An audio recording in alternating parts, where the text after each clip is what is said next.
Opo.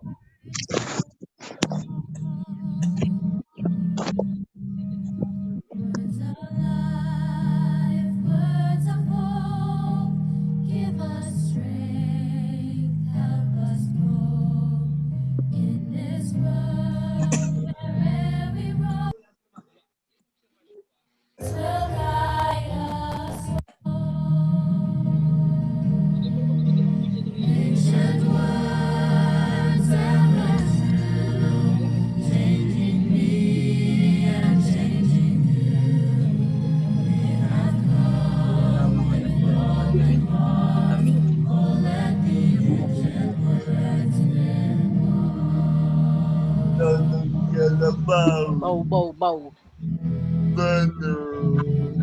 Wala na si Toto. Wala na si... Ay, andito si Natintin.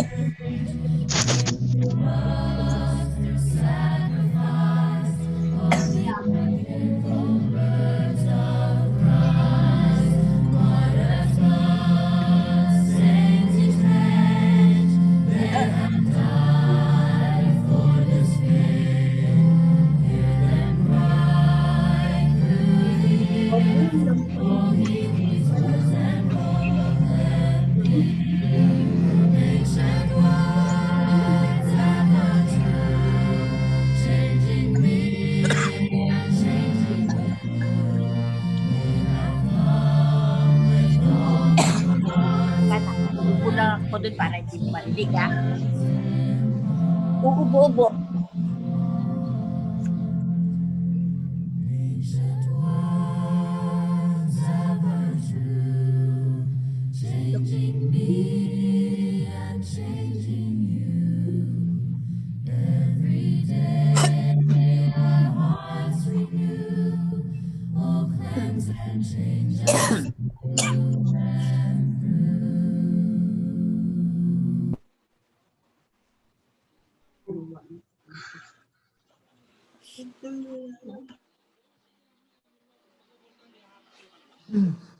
Okay, good evening po sa lahat.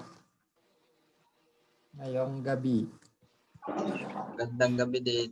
Gandang gabi po. So hopefully, nasa maayos kayong kalagayan. And yes, for our worship tonight, so yung mga participants is wala pa. So, but let's proceed. They will come as we will start.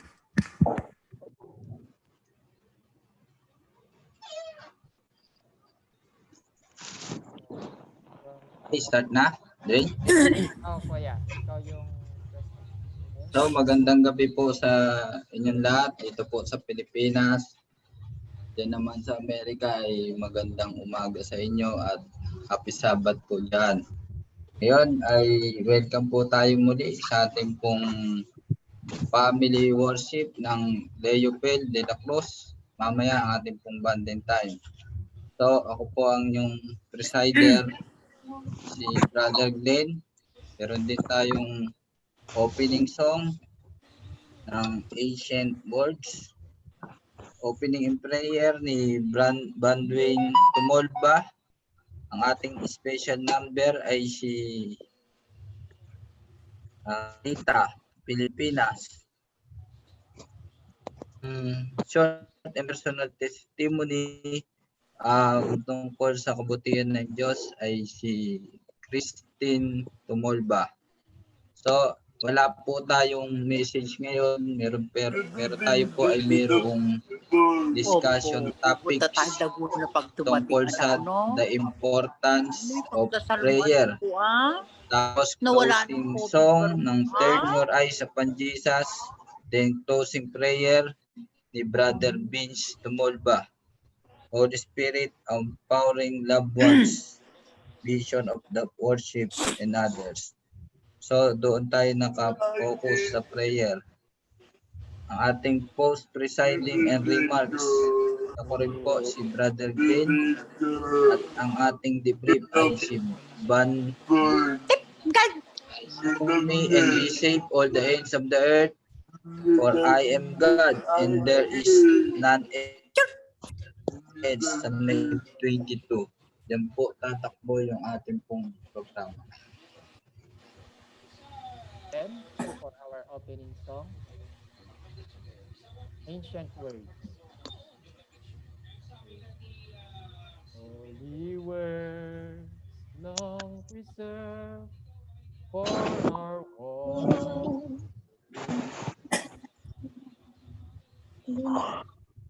God's on heart, oh let these ancient words impart.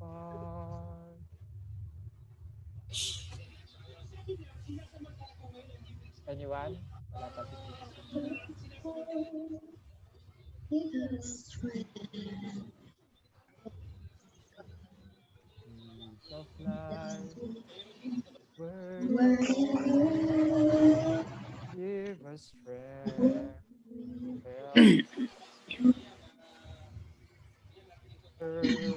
Before we wrong, ancient words will guide us home. So ancient words, the Bible. So, yes. Ito rin pala yung opening prayer. So let's pray. Our Father in heaven, Lord, thank you very much for this wonderful night. Bless this worship, and may your Holy Spirit guide us. Forgive our sins that we have committed. In Christ's name we pray. Amen. So,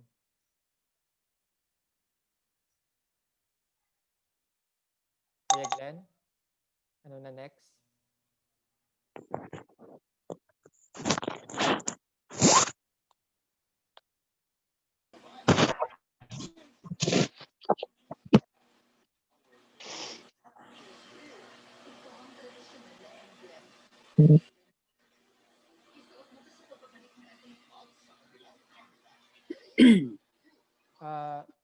Song next is special number. Pero wala pa si Mang. So magpapakanta na lang po tayo. Di marinig. Sa Facebook. Ay, sa YouTube. Hindi marinig. Hey guys, finished putting together this song, I Want to Go to Heaven. I thought I'd give you a backstory to it. It's a song where here at Fountain View Academy we come together every Friday and bring you Narinig? and it just talks about how we truly want to go to heaven. We can't wait to be with Jesus. Due to COVID-19, we weren't able to finish this project how we Wala dito si Ines. Huwag na si Ines. Ihilang ako na ko.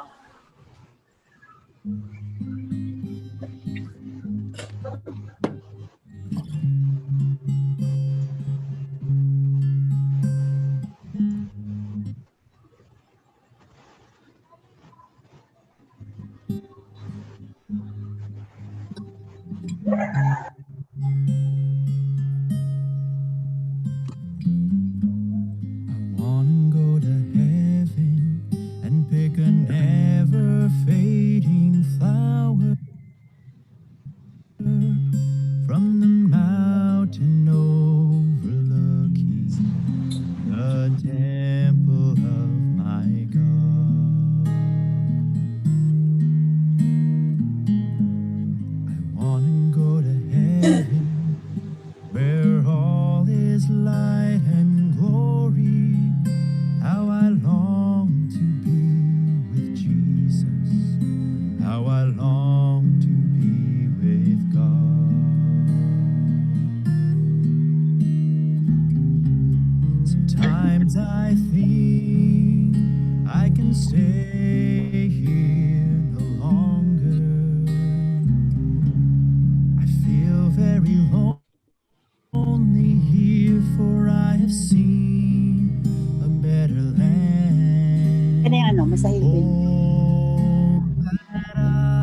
out loud. Wanna go to heaven. I wanna hear the voice of Jesus. You are the one who knows in my safely for my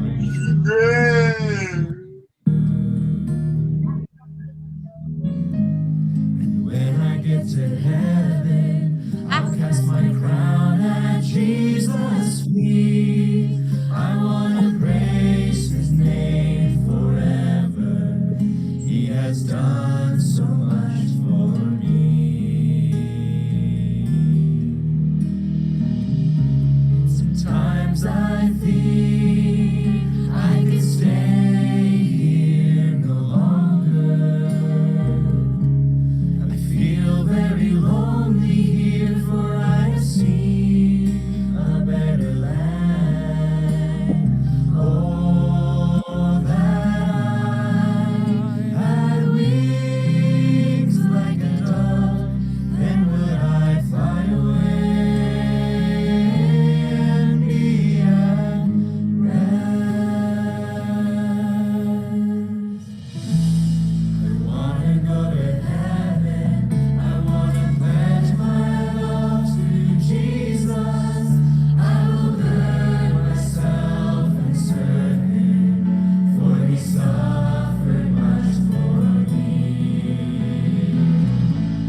And when I get to heaven, I wanna sit at Jesus' table, oh, to eat the fruit of that land. Go back to earth no more.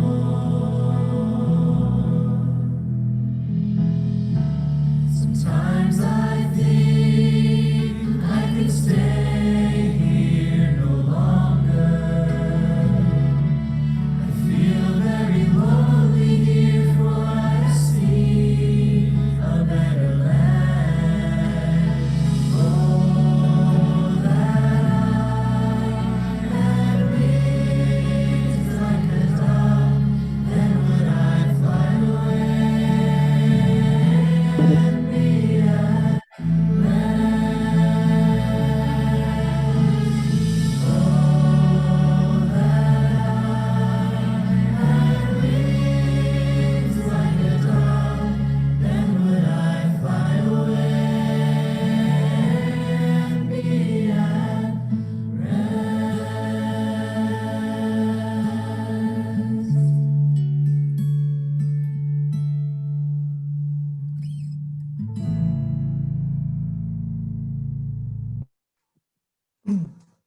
Okay, Christine,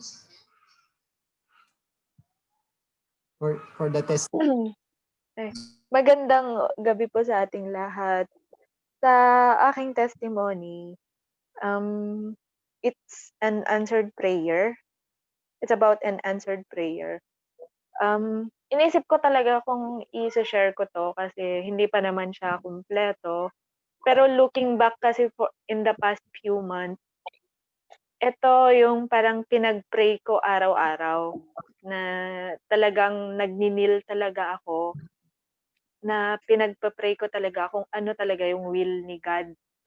At ang prayer ko always kung nagpa-pray ako ay if it's your will, magkakaroon ng positive outcome. If it's not your will, it's a negative outcome. Yun yung pinagpa-pray ko araw-araw at ang sabi ko, kung ano man po yung will niyo, God, tatanggapin ko. At hindi ko talaga ine-expect na malalaman ko na agad yung answer this January. Kasi ang ine-expect ko pa ay by April. And yung sinasabi ko is yung final sa akin ng sponsor ko dito sa US na petition for me to be able to work in the United States. Kasi medyo matagal na rin yung pag-file nila sa akin. 2019 pa ata, October 2019. At medyo natagalan talaga yung result nito. Kasi nagkaroon pa siya ng mga request for evidences, ganyan. At medyo para sa akin nun, parang negative na siya. Kasi in between talaga yung first na step, nagkaroon ng binigyan ng USCIS ng RFE or request for evidence. Tas yung second step, binigyan pa din ng RFE ng USCIS yung immigration sa US, yung aking application. So, iniisip ko nung una talaga sabi ko, negative ba talaga or positive, sabi ko. Kasi hindi mo rin talaga alam. Kasi nga, ang hinihingi lang nila is additional evidences. Doon ako nagsimula na mag-pray. Tapos, idinedicate ko rin yung regarding kina Mang at Ago na if I'll be able to go there, I'll have more capabilities in regard with financial, sabi ko. At matutulungan ko po sina Mang at Ago, ganyan, sa kondisyon nila ngayon. At the same time, if it's not your will, then may iba ka po pong plano na siguro stay here, tapos syempre mas mababantayan ko rin sina Mang at Ago pag nandito ako. At yun nga, in-answer niya with a yes for that particular na part na na-approve yung petition ko. Tapos, although hindi talaga pa siya kumpleto ngayon, but I am sharing this because I really prayed to God and He answered it. And truly, if you put everything in God's hands and ask, and siya na lang yung talagang pagtatrasan mo ng lahat-lahat, the best na decision or the best na outcome will be given to you. And I believe in that. Yan lang po.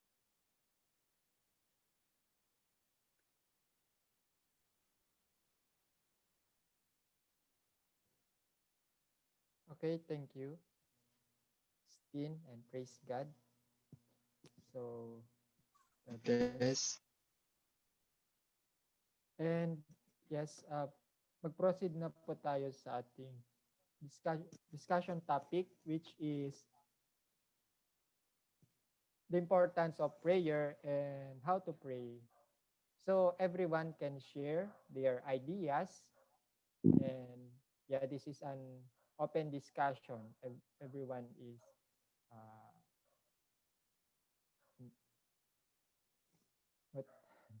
so yeah, before we start, shall we have a quick prayer? Okay, let's pray. Lord God, help us to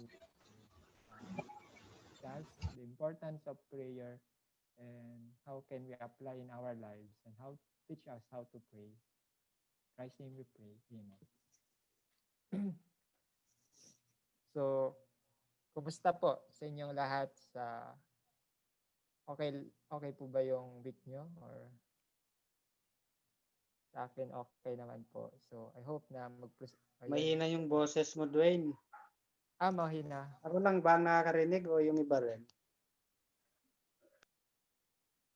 Mahina ba? Kasi Ako, malakas yung boses ko naririnig dyan.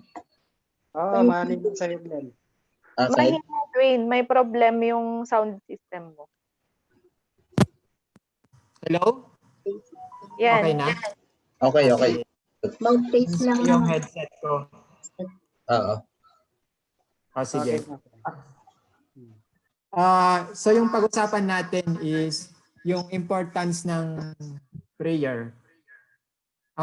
Personally, yung importance sa akin ng prayer is pag yung hindi ko na alam yung answer sa aking problem, instead na ako ay mag-worry or ano man yung mga iniisip kong gawin na stress out na, pinagpre-pray ko na lang. Merong passage sa Bible na cast your cares upon the God for He cares for you. So, yun yung isa kong may babahagi. Ano rin po sa inyo? Uy, dalawa din ata yung gamit mo na na cellphone. Mute mo yung isa doon. Nag-e-echo. Nag-e-echo.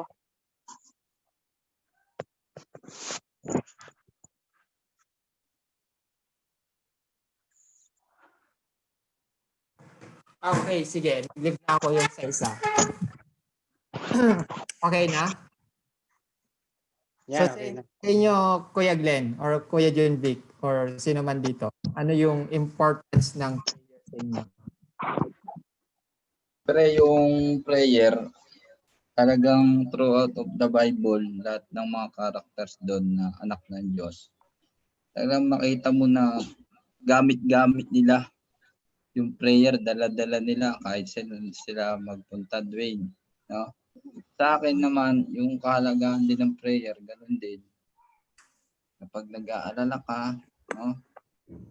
Nananalangin ka sa Panginoon Diyos. Ngayon, yung prayer din ay napakahalaga, no? Para mapakita mo sa ibang tao yung pagiging Christ-likeness ng Panginoon. Kung saan ay hindi ka pwedeng hindi mananalangin dyan, Vicky. No? Pag sa loob ng isang araw, lalo na pag umaharap ka sa mga tao. Kasi gusto mo rin kasing i-share yung gospel ng Panginoon Diyos sa pamamagitan ng sarili mo. So, malaking bahagi yung natutulong ng prayer para maipakita mo yung Panginoong Kristo sa buhay mo. Yun yung napapansin ko. Kaya sa gabi, talagang madalas po akong manalangin. Parang ginigising ako ng banal na espiritu. Yung asawa ko nga nagtataka sa akin, ba't lagi akong gising ng gising? Hindi niya alam. Nananalangin ako nung big. Nananalangin ako kasi gusto ko sa trabaho namin, sa simbahan, sa mga miyembro ng iglesia, sa mga magulang ko, sa pamilya ko, sa lahat ng mga tao na nakakarap ko sa buhay ko. Gusto ko mapakilala ko yung Panginoong Kristo. Yung mga bumibili doon sa bodega, sa kauyan. Kasi hindi mo maipapakita yung Panginoong Kristo kung talagang walang panalangin na nagawa. Amen. Napakaganda yun, Opo. Kuya Glenn, naisip ko yung si Kristo bago siya mangaral sa mga tao is talagang nananalangin siya buong gabi. Mm. So, yung sinabi mo kanina na sinishare mo sa mga bumibili sa inyo, ganyan, yung gospel. Pero without prayer talaga is hindi mas ganong effective yung pag-share natin ng gospel. Soul winning kasi tayo. Soul winning. Tama. Sa'yo naman, Kuya Vince, meron ba yung mga experience na parang yung special case na talagang kinailangan mo mag-pray? Malabas yung problem mo, gano'n. Good evening sa ating lahat, mga kapamilya, and Happy New Year. At happy birthday din yata kay May. Ayun, happy birthday po. Thank you. Pasyal kayo bukas dito ha. Sige.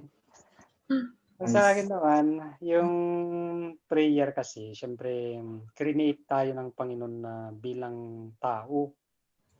At napakataas na level ito yung hindi na yung pagiging tao natin kasi kawangis natin ng Diyos. Created beings, intelligent beings na tinatawag. At isa sa mga gift ng Panginoon sa atin yung syempre privilege na makausap natin ng Panginoon. At imagine nyo kaya yung sitwasyon na nandyan na, binigay lahat ng Panginoon yung mga lahat-lahat na mga regalo niya, mga create na itong mundo. Binigyan na tayo ng mga kailangan natin, pagkain, tirahan, lahat-lahat. Pero ayaw niya, naman niya tayong kausap o hindi niya tayo binigyan ng kapangyarihan ng pakikipag-usap sa Kanya. Sa tingin niyo kaya ay parang kumpleto yung karanasan natin bilang isang tao? Siyempre, siguro sa atin dahil nga tao tayo, masasabi natin kulang. I-example na lang natin halimbawa yung magulang natin na sa abroad. Nagtatrabaho doon. Padala siya ng padala ng mga pera natin, mga kailangan natin, pinoprovide niya. Pero ayaw naman niya tayong kausap. Oh. Ano kaya yung mararamdaman natin pag ganun? Masasabi kaya natin na kumpleto yung karanasan natin bilang karelasyon ng ating magulang na sa ibang abroad? Siyempre hindi. Ganyan din yung kahalagaan ng prayer. Yung prayer, yung importance ng prayer, yan kasi yung means ng communication natin sa Panginoon. At means ng communication din ng Panginoon sa atin through prayers. Kaya ang importance ng prayers, syempre, yan yung isang mataas na level ng pakipag-ugnayan natin sa Panginoong Diyos. At ganun din ang Panginoon sa atin. Kaya maalala nyo lahat yung mga karanasan na ng mga nasa Bible. Paano na i-direct yung mga buhay ng mga Israelites, paano nagkaroon ng vision yung mga tao, paano nagkaroon ng direction yung mga sinaunang tao na sa pananampalataya sa pamamagitan ng panalangin. The same thing with us sa kalagayan natin ngayon na mas kailangan natin yung prayer o yung communication sa Panginoon. Kasi nga hindi pa tapos yung laban natin lalo na dito sa mundo. Hindi pa tapos yung pagkibaka natin dito kay Satanas. At kailangan natin yung constant na guidance ng Panginoon sa atin. At mararamdaman natin yung na-experience natin kung tayo ay nanalangin. At yun nga sa tanong mo kanina, Dwayne, kung may mga specific ako na karanasan, oo, marami. Yung doon ka napatunayan na kapag mag-pray ka ng time team at sincere sa buhay o sa intention mo, sasagutin ng Diyos yung mga panalangin mo. At yung mga cases naman na hindi sinasagot ng Diyos, yung eksakto na panalangin mo o panalangin ko, ay nakikita ko yung palang dinadalangin ko ay hindi wise, hindi tama. Mas kailangan ko yung sitwasyon na hindi mo nasasagutin ng Panginoon. At marami akong specific na karanasan nga dyan, like yung once upon a time, nag-break up kami ni Anjo nung mga girlfriend, boyfriend pa lang kami. Pinag-pray ko na magkabalikan kami. Nagkatotoo yun at napakaraming milagro na nangyari doon. Nagkaroon ako ng work dun sa lugar na nandun din siya. Kaya nagkaroon ako ng chance na parang magsuyuan ulit, ganun yan. At naiinisip ko ngayon yun, paano nangyari yun? Eh, di ba yun yung mga pinag-pray ko na time team sa Panginoon? Kaya ako ay natutuwa sa mga kapangyarihan ng prayers talaga. Totoo yan. Yan lang po yung may share ko.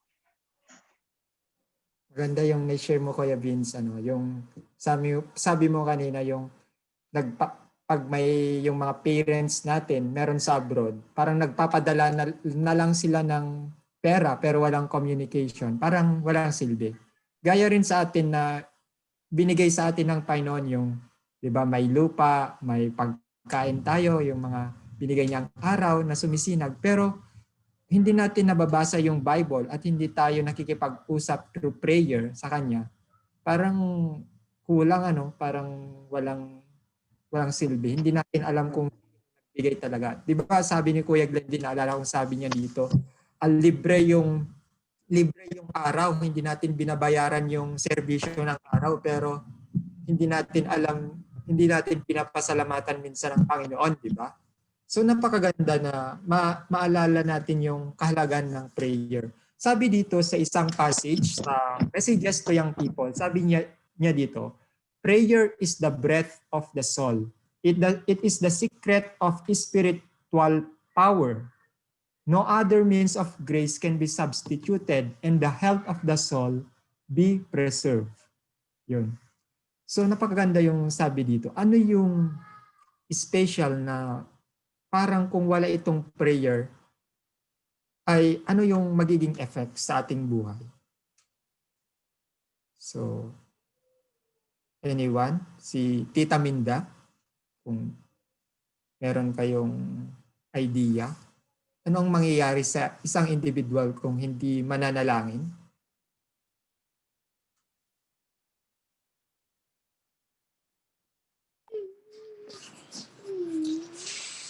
Alam mo, kung hindi ka mananalangin sa Panginoon, yung araw-araw na gumising ka at bago ka matulog, pagkatapos medyo minsan, 'di ba, parang nakalimutan mo mag-pray, parang yung parang you feel guilty, ganon, na parang babangon kahit anong oras ng gabi para lang kausapin siya.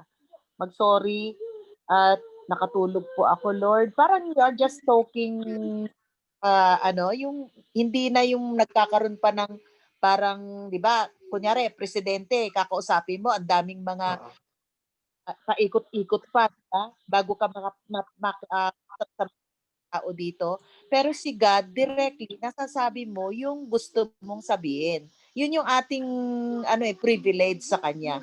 Di ba? And then, when you pray before you sleep, parang panatag yung feeling mo. And then, ising mo sa umaga, minsan, bigla na lang ako napapatayo, pumunta na ako sa baba, ganyan. Alam mo ba na bumabalik ako sa higaan ko and then, nagdadasal ako, kinakausap ko ulit siya. Parang, since nung na-bypass ako, parang new life yung dating ko, parang I always thank to God dahil binigyan niya uli ako ng second life na siguro this second life is maybe para mailid ko itong nasa bahay na medyo, alam mo na, medyo naliligaw na mga landasin. Yun yung isang prayer ko na sana kagayan yung mga tumolvas. And then, si Glenn Capco, na napaka masigasig na bata, 'di ba? Yun ko itong mga anak ko rin na sana maging ganun din sila, ganon. So I'm very glad na kayong mga anak ni Ate ay napaka masigasig. Sana mahikayat nyo yung ibang mga pininsan nyo na maging close to God kasi yung ating foremost na inaasahan. Kahit anong mangyari sa atin, sa Pilipinas o sa ibang bansa, dapat lagi tayong naka-close kay God through prayer. Yun lang.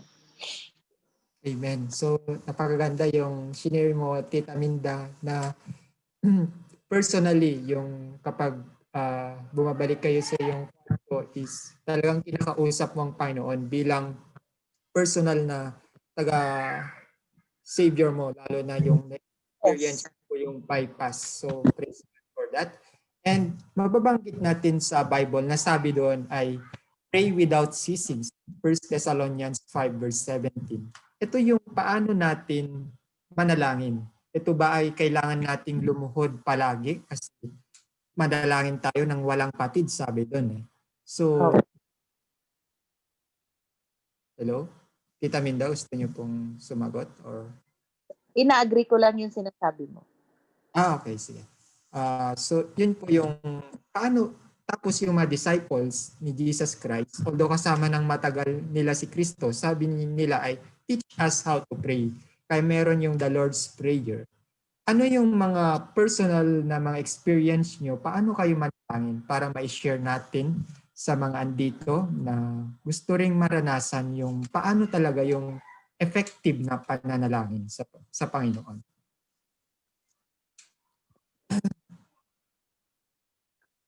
Personally, ako ay yung minsan talaga yung may set na sa mindset ko na every time ay nasa Panginoon palagi yung nasa isip ko, lahat ng aking ginagawa. Yun yung isa kong way na manalangin ng walang patid. How about sa inyo? Yung nakita ko na effective based experience na panalangin ay yung unang-una sincere ka dun sa puso mo, dun sa pinapanalangin mo. And then later on, ma-realize mo na ang mas mahalaga pala na malaman ay yung will ng Panginoon, kung ano yung gusto niya, para yun na lang yung ipanalangin mo. Yun na lang yung ipanalangin natin, yung will ng Panginoon, which is it requires na ang una mong panalangin talaga, Lord, gusto kong malaman kung ano yung will mo. Para yun na lang yung ipanalangin ko at align tayo sa isa't isa. Align tayo. Yun yung experience ko sa panalangin na effective based sa karanasan. Amen. Si Tita Beth, meron po ba kayo yung effective na prayer na nangyari na po sa inyo? Na pwede niyong may share? Si Tita Beth. Or anyone sa group. Akin, yung para maging effective yung prayer mo, dapat talaga yung mindset mo laging nakapokus sa Panginoon. Lagi kang magbabasa ng Bible. Huwag mo nang haluan, no? Ka nang manood ng mga telenovela, ano-anong mga bagay. I-focus mo more on sa mapalapit ka sa Panginoon. Sa spiritual things, deserve spiritual kasi. Tapos, no, yun yung gagawin mo. Pag-aralan mo yung Biblia. And then, doon sa pananalangin naman, dapat sa akin, personally, gigising talaga ako ng maaga. Nag-alaan talaga ako ng time. Naghahanap ako ng mga kwarto talaga na malinis. Tapos, tahimik. Kaya nga lagi minsan, papagalitan ako ng nanay kasi nga inihiram ko yung kwarto ni Gladys. Kasi nga doon, kahit na siguro medyo marami malikabok, pero kasi yung privacy ba, kayo lang talaga ng Panginoon Diyos. Minsan yung kwarto niya, nilalak ko, doon ako nananalangin. Kasi pag sa kwarto ko naman, yung asawa ko tulog pa. Minsan nasisipa ako. Pag nanalangin ako doon sa Kaya yung siguro yung right place, tapos yung tamang oras, kayo lang talagang dalawa ng Panginoon, effective yun. Saka yung sambayan mo talaga ng pag-aaral ng salita ng Diyos. Na punuin mo yung isip mo ng mga bagay na tungkol sa kalangitan. So yung panalangin mo magiging effective kasi mas marunong yung Panginoon eh. Mas marunong yung Panginoon Diyos kaysa sa kaisipan ng tao. So yun yung effective na prayer talaga is banggit nyo na Kuya Glenn na based sa Bible. Yun may nababanggit sa Bible na when we ask amiss or yung mga gusto na lang natin sa pleasure natin. For example, panalangin tayo, gusto kong pupunta sa Mars. Ganon. Okay ba yung mga panalangin yun, di ba? So yun yung binabanggit dito sa Bible na God will not answer those prayer that is for your own lang. Dapat aligned sa will ng Panginoon yung Correct. sasagot. Agree ba kayo doon? Or may... Kasi sabi doon sa Proverbs na the prayer of the wicked is an abomination to the Lord. Even, ganun, di ba? And yes, ang panalangin talaga is sabi dito, kailangan nating manalangin kasi ask, then ask, and ye shall receive. Ask for humility, wisdom, courage, increase of faith. Sabi doon. So, sabi doon, may parable yung isang, I think inayata yon na how kung yung humingi yung anak ng pagkain sa kanyang magulang, bibigyan ba siya ito ng ahas, ganun? Merong passage din sa Bible. Or, di ba, bibigyan niya ng pagkain. Lalo na kung kayo, kung mag-ask kayo sa Panginoon, niya yung kailangan niyo. Now, yung kailangan ito yung consistent, yung persistent na pananalangin, di ba?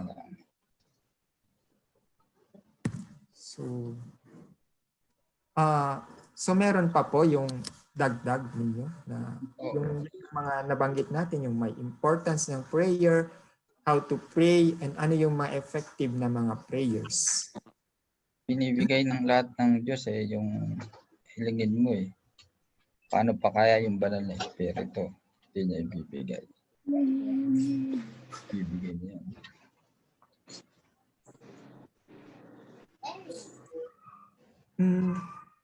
Meron po ba kayo alam na yung greatest need natin na kailangan nating ipinalangin? Ano kaya yun?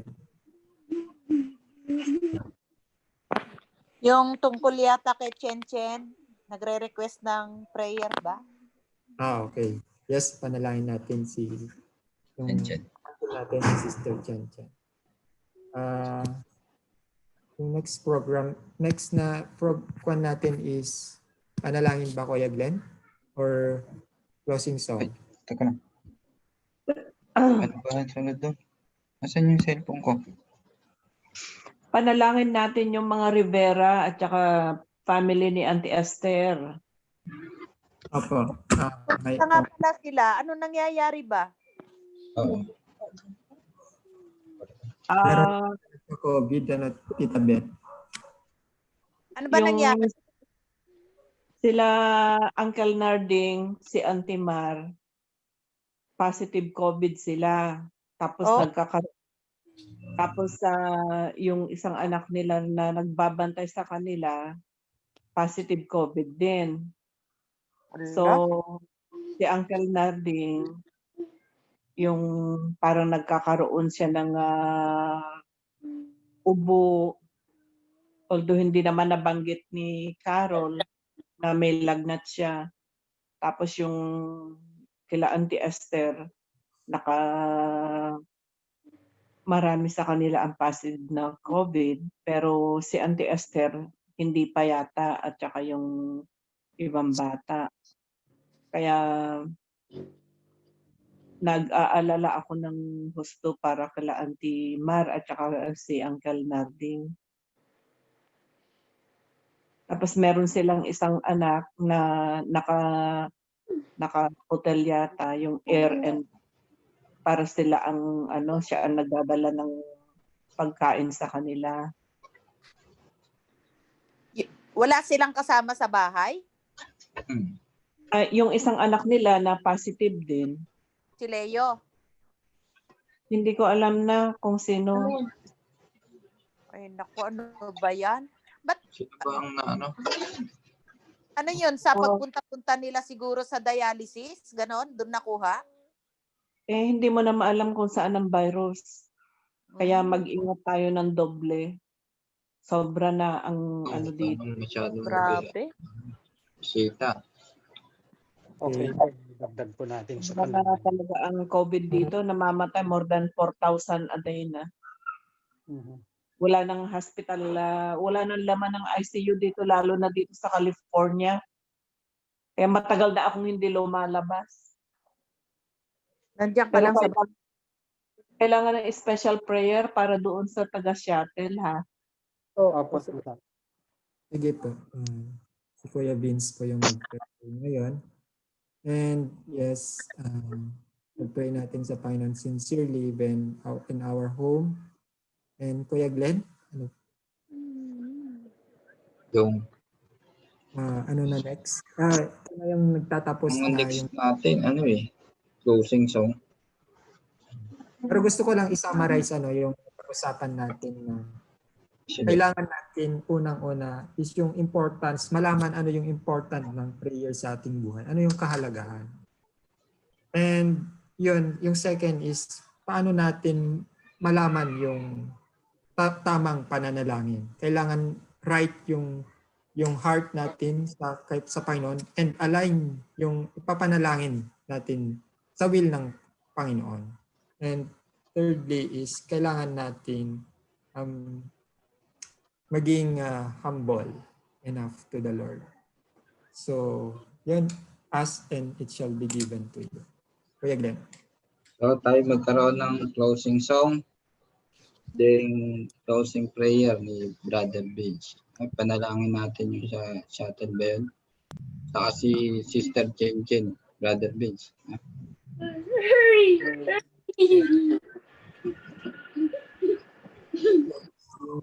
Turn your eyes upon Jesus.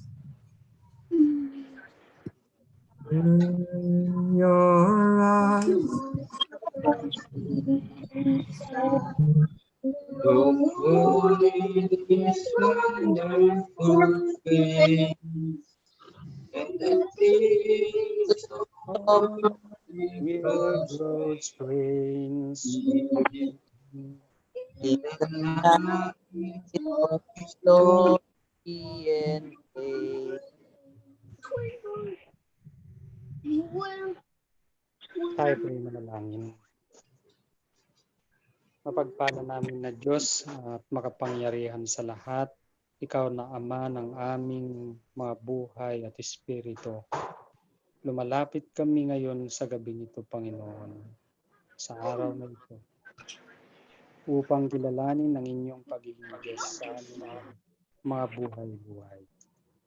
Panginoon, kayo po ang may akda ng pagkakaisa namin ito bilang isang pamilya na mag-aral ng iyong salita, manalangin, at magkumustahan sa buhay ng isa't isa, Panginoon. Nagpapasalamat kami, Panginoon, sa biyayang ipinagkaloob niyo ito sa amin.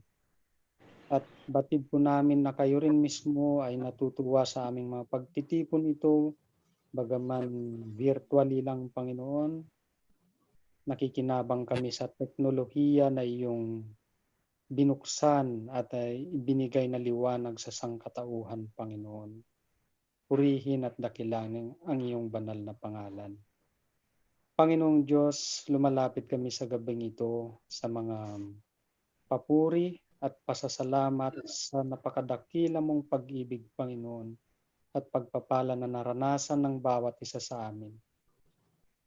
Ngunit, Panginoon, kami ay mga makasalanan.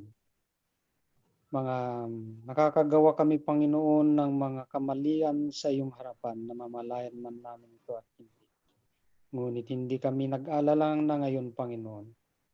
Dahil ikaw mismo ang nagbigay ng pagkakataon sa amin na maging malinis sa pamamagitan ng iyong katwiran na iyong ibibihis sa amin, Panginoon. Tanggapin nawa, Panginoon, ang aming taos-pusong paghingi ng kapatawaran sa mga kasalanan namin. At linisin mo po kami, Panginoon, sang-ayon sa iyong kalooban at katwiran, Panginoon. Sa kadahilanang ito, Panginoon, sa pamamagitan ng aming Panginoong Hesus, binibigyan niyo kami, Panginoon, ng karapatan na manalangin at humingi ng kahit anumang bagay na naisin namin, Panginoon, na sa ikabubuti ng aming mga buhay at ng aming kapwa. Sa gabing ito, Panginoon, may dala po kaming mga prayer requests, Panginoon. Ang aming mga kapamilya, Panginoon, ay dumaranas ng mga sakit. Unahin po namin, Panginoon, ang aming pamangkin, apo, na walang iba kundi si Chen Chen, Panginoon, na nagdaranas ng sakit sa tiyan, Panginoon. Alalahanin mo, Panginoon, na siya man din ay mag-anak, Panginoon, ng mga mananampalatayang iyong mga pinili sa mundong ito, Panginoon, na inyong minahal, Panginoon. Ang batang ito, Panginoon, ay umuusbong pa, Panginoon, sa kanyang buhay. Ibigay ang biyaya sa kanya, Panginoon, at pagalingin siya, Panginoon, sa kanyang mga nararamdaman. At kung ano man ang iyong plano sa kanyang buhay, Panginoon, pinakamahalaga sa lahat, ay hanapin mo rin ang kanyang kaluluwa at i-guide mo siya, Panginoon, upang ikaw ay maging Diyos niya